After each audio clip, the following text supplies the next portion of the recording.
sitting here on Hidden Mountain, just outside of Las Lunas, New Mexico, where we're in front of the Las Lunas Decalogue Stone. It's called the Decalogue Stone because it has the 10 Commandments written in an ancient Hebrew script. This Hebrew script was actually first learned about through Professor James Tabor of the University of North Carolina when he was interviewing the late Professor Frank Hibben. And Frank Hibben actually had been taken out here with a guide in the 1880s, and the inscription actually predates the arrival of any of the European explorers that came to America. Archaeolinguist Cyrus Gordon suggests that the script is taken from the Samaritan alphabet, a descendant of the Paleo-Hebrew alphabet. So we have different locations with ancient Hebrew writing on it.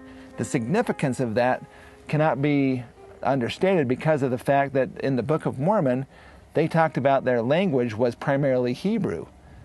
The plates that the Book of Mormon was written on, the gold plates, those had a language which was called Reformed Egyptian. But Moroni actually lamented, he actually said, if we could just write in Hebrew, there would be no imperfections in my record. One of the earliest recorded examples of Hebrew found in America goes back to 1815 in Pittsfield, Massachusetts. Joseph Merrick, Esquire, a respectable member of a local church, was leveling some ground in a place called Indian Hill.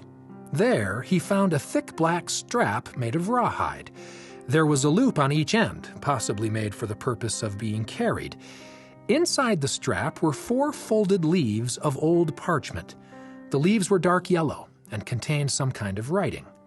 The items were taken to Cambridge University, where it was determined they were Hebrew writings of Bible verses from Exodus and Deuteronomy.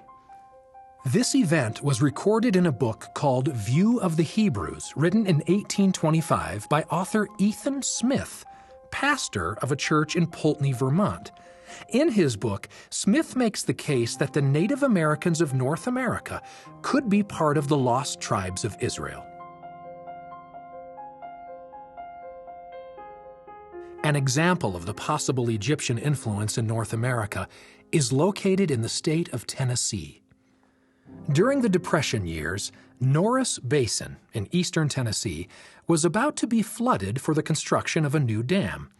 But before the flooding, an archaeological study was done and published by the Smithsonian.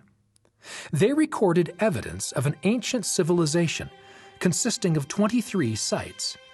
There were 29 mounds, half of them burial mounds. Also 54 wooden structures, most of which had fallen apart, being reduced to charcoal.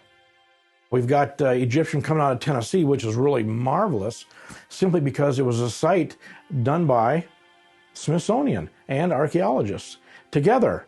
So it was a regular dig. It wasn't handled by, amateurs. And as they uncovered this mound, there was actually 3 mounds, one on top of the other. The first 2 layers were all Mississippian, which is 900 to about 1400 AD. They found small structures in Hopewell mounds called charnel houses, where they prepared the dead, and then they would burn them, and the bones would be reposited there, sometimes just cremated layers of ash, sometimes whole bodies. But the charnel houses are a normal thing because they're small. But this was a very large structure. It actually had stones inside, uncut stones. They were natural stones.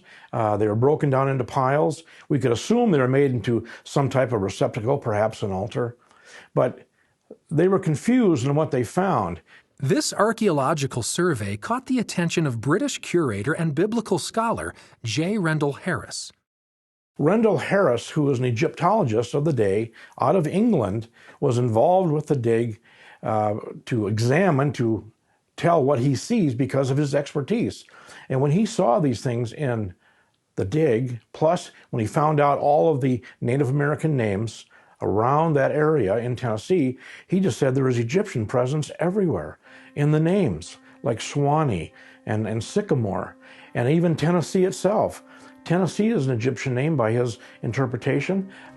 It means land of Isis. Tenna, land of, Essie, means Isis. Harris wrote a number of essays entitled The Afterglow Essays. Here, he makes the case that there was an Egyptian influence in Tennessee, and that this archaeological site did indeed contain an Egyptian temple.